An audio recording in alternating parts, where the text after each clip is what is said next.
So hello guys and welcome back to the channel once again. ये video part होने वाली है हमारी ई कॉमर्स वेबसाइट वाली सीरीज का, जो कि हम कह सकते हैं कि इसका कोर पार्ट नहीं है बट ऑल्सो इसका पार्ट है। ऐसा मैं इसलिए बोल रहा हूँ क्योंकि इस वीडियो का जो कोर कॉन्सेप्ट रहने वाला है that will be Tailwind CSS. अब ये वीडियो मैं ऐसे इस सीरीज के बीच में इसलिए ला रहा हूँ because we are going to use Tailwind CSS throughout the series. और इस वजह से हमारा टेलविंड सीएसएस को जानना बहुत ज़रूरी है बिकॉज जब तक हमारे पास किसी चीज़ की नॉलेज नहीं है ऑब्वियसली हम उसको यूज़ नहीं कर सकते। तो starting from the very basics की टेलविंड सीएसएस है क्या। टेलविंड सीएसएस एक यूटिलिटी फर्स्ट फ्रेमवर्क है। इसका मतलब क्या हुआ कि ये हमारे को क्लासेस देता है, छोटी क्लासेस और सिंगल यूज के लिए क्लासेस, जैसे कि के लिए कंप्यूटर स्क्रीन पर आते हैं। तो टेलविंड सीएसएस को यूज करने से पहले हम देख लेते हैं कि टेलविंड सीएसएस को अपने प्रोजेक्ट में या लैपी में या पीसी में इंस्टॉल कैसे करना है। सबसे बेसिक, सबसे पहले क्रोम पर जाओ, जो हमारे को हमेशा करना ही रहता है किसी भी चीज के लिए। सर्च कर लो Tailwind CSS. Although Tailwind CSS को इंस्टॉल करने का तरीका नॉर्मल, अगर तुम HTML CSS JS का यूज करके कर रहे हो तो अलग है, और किसी फ्रेमवर्क में करने का अलग है। बट दोनों चीजें काम वही करती हैं एट दी एंड, ठीक है। तो सबसे पहले यहाँ पर आता है टेलविंड CLI के थ्रू, यानी कि जो हमारा नेक्स्ट जेएस या नोड जेएस या रिएक्ट जेएस ये फ्रेमवर्क्स होते हैं इनके लिए। ऑल्दो हमारे प्रोजेक्ट में तो स्टार्टिंग में ही हमने टेलविंड सीएसएस को कॉन्फ़िगर कर लिया था, क्योंकि हमारे पास वहाँ ऑप्शन आया था। मैं यहीं के स्क्रीनशॉट लगा दूंगा, चेक कर लेना। हमने उसी के थ्रू टेलविंड सीरीज को वहाँ कॉन्फ़िगर कर लिया था। जितना भी सारा इंस्टॉलेशन का काम था, वो सारा हमारा नेक्स्ट जेएस और नोड जेएस ने खुद से कर लिया था। बट अगर हमारे को लेट्स सपोज कि सिर्फ HTML CSS JS में करना है, तो हमारे पास ये प्ले CDN करके चीज़ है। प्ले CDN हमारे को एक स्क्रिप्ट टैग दे देता है। उस स्क्रिप्ट टैग को हम डायरेक्टली अपने HTML के अंदर यूज कर सकते हैं, और उसके बाद हम उसमें टेलविंड सीरीज का यूज कर सकते हैं। लाइक प्ले CDN का यूज देखने के लिए हम एक बना लेते हैं एक फाइल। मैं डिस्प्ले पर ही बना रहा हूँ, मेरे को खुद भी नहीं पता यहाँ क्या क्या पड़ा है, तो प्लीज डोंट माइंड। एक फाइल बनाते हैं कि टेलविंड .html। स्पेलिंग पर मत जाना, मुझे पता है मैंने गलत लिखी है। स्निपेट का यूज करते हैं, लॉरेम इप्सम का स्निपेट है ये। आप सिर्फ एक्सक्लेमेशन मार्क डाल के अगर एंटर करोगे तो हमारे को एक प्रॉपर स्निपेट, एक बेसिक HTML का बॉयलर प्लेट मिल जाएगा। अब यहाँ पर हमारे को लिखनी है स्क्रिप्ट टैग। वो स्क्रिप्ट टैग हमारे को कहाँ मिलेगी, वो हमारे को मिलेगी यहाँ प्ले CDN डॉक्स में टेलविंड CSS के।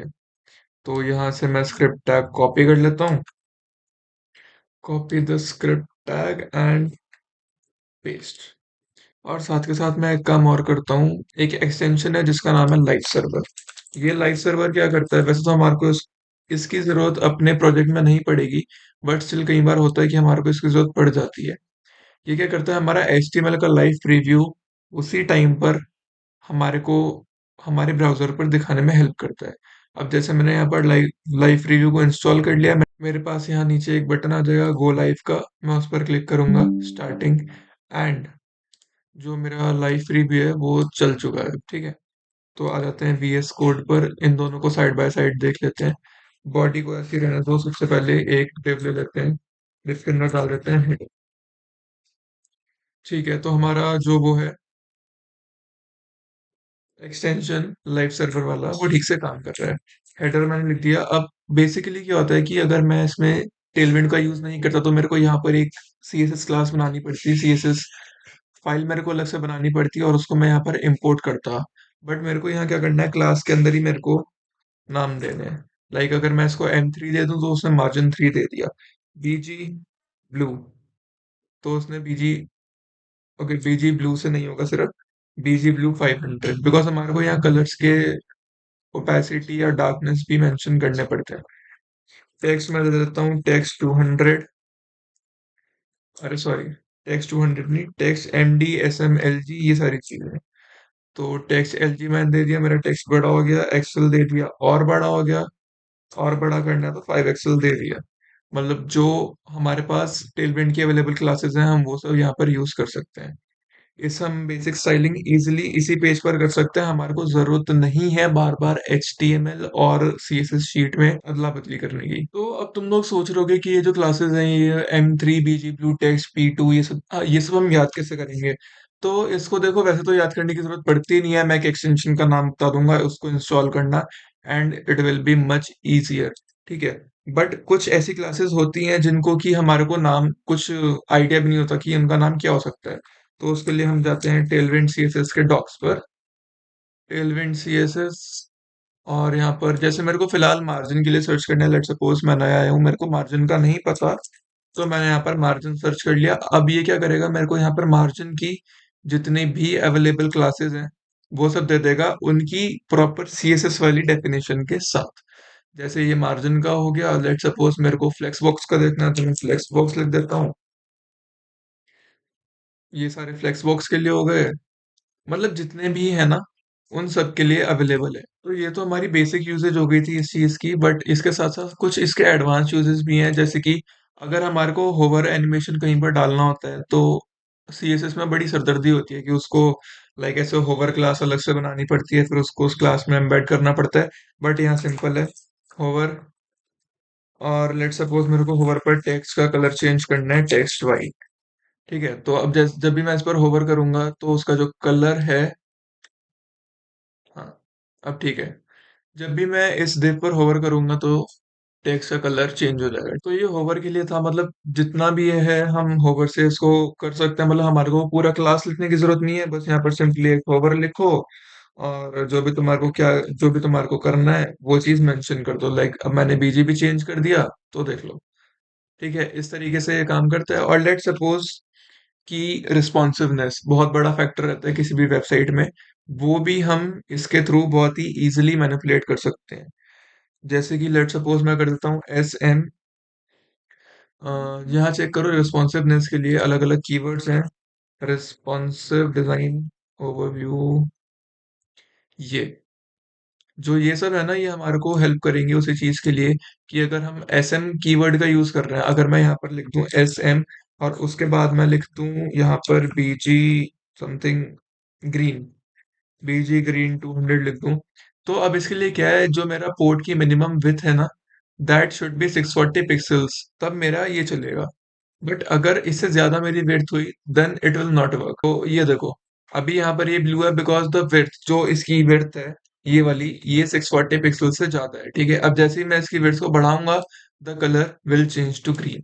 तो अब हाउ टू इंस्टॉल और हाउ टू यूज हो गया, अब बात कर लेते हैं इसके डिसएडवांटेजेस के बारे में कि इसके डिसएडवांटेजेस क्या है। देखो, सबसे पहले तो ये है कि अगर हम टेलविंड को अपने HTML में एम्बेड करते हैं और उसको ठीक से यूज नहीं करते, लाइक अगर मैं पूरे के पूरे सारे कंपोनेंट्स एक ही पेज में लिख दूं, then the page will be disastrous.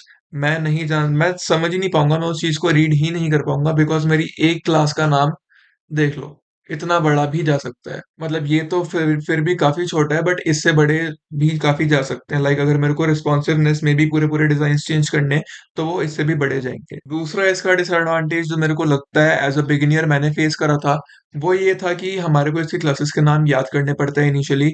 Initially हमारे को नहीं पता होता कि कौन सी क्लास का नाम क्या होता है। लाइक जैसे हमारा जस्टिफाई कंटेंट वाला होता है ना, तो इसमें उन सब के लिए बहुत ही अलग अलग टाइप के कीवर्ड्स हैं। तो वो चीज़ें स्टार्टिंग में याद करना बहुत ही बोरिंग लगता है, बट ऑब्वियसली जैसे जैसे तुम एक दो प्रोजेक्ट्स करोगे तो तुम्हारे को उसके बाद वो चीज़ें अपने आप याद हो जाएंगी। मैंने भी सिर्फ एक प्रोजेक्ट करा था जिसके बाद मेरे को 90% कीवर्ड्स याद हो गए थे, बट कभी कभी ऐसा होता है कि मेरे को टेलविंड के डॉक्स देखने पड़ते हैं। और बात रही एक्सटेंशन की, तो उस एक्सटेंशन का नाम भी टेलविंड की वेबसाइट पर होना चाहिए। एडिटर सेटअप, ये रहा, टेलविंड CSS इंटेलिसेंस। ठीक है, इसको अगर हम इंस्टॉल कर लेते हैं, एक्सटेंशंस एंड टेलविंड CSS इंटेलिसेंट, मैंने यहाँ पर इंस्टॉल करा हुआ है, बट पता नहीं क्यों मेरे इस वर्क स्पेस में काम नहीं कर रहा। मैं दूसरे वर्क स्पेस में इसका डेमो करके दिखा देता हूँ। जस्टिफाई, ठीक है, तो इस वर्क स्पेस में मेरा चल नहीं रहा है, पता नहीं क्यों। मैं तुम्हारे को दूसरे एक वर्क स्पेस में दिखा देता हूँ कि इंटेलिसेंस का टेलविंड CSS के साथ क्या काम रहता है। सपोज आ जाओ मेरा, ठीक है, तो ये जो मेरा पोर्टफोलियो मैं बना रहा हूँ अभी, उसका कोड है, इसमें इंटेलिजेंस ठीक से वर्क कर रहा है टेलविंड का। इसका लिंक मैं तुम्हारे को दे दूंगा, एक बार जाके देखना, चेक करो, मुझे बताओ कैसा लग रहा है। कुछ कमियां हो, कुछ सजेशंस हो तो कमेंट सेक्शन में जरूर बताना या मैसेज करके बता देना। तो जैसे यहाँ था, लेट्स सपोज मेरे को इसमें डालना है जस्टिफाई करना है कंटेंट को, तो देखो मैंने जैसे ही जस्टिफाई लिखा ना, मेरे पास यहाँ इसकी सारी क्लासेस आ गई कि जस्टिफाई में मैं क्या क्या कर सकता हूँ, मेरे पास क्या क्या अवेलेबल है। ठीक है। और अगर मैं यहाँ पर फ्लेक्स लिख दूं तो भी मेरे पास फ्लेक्स की सारी क्लासेस यहाँ पर आ गई है कि किसका क्या काम है, इवन विद देयर डेफिनेशन। तो टेलविंड सीएसएस के बारे में बेसिक्स यही थे। मिलते हैं फिर किसी और वीडियो में, किसी और लेक्चर में। तब तक के लिए कीप कोडिंग।